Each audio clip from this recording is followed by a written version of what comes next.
Hello friends, welcome to our YouTube channel. In this video I'm gonna tell you about how to control TV from mobile and how you can connect YouTube with mobile in your Realme smartphone.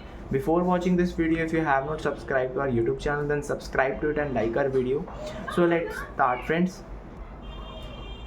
Friends, you have to just open your YouTube. You have to click on this cast feature from here. Now click on link with TV code. You have to enter the TV code here, and I tell you how you can get the code. So first open your smart TV, then click on YouTube, click on settings. You will see the instruction over here. Click on settings, then you have to click on a blue TV code appears on your TV. Just enter here and click on link, so it will show your YouTube screen over here. So this is how you can control your TV from mobile phone.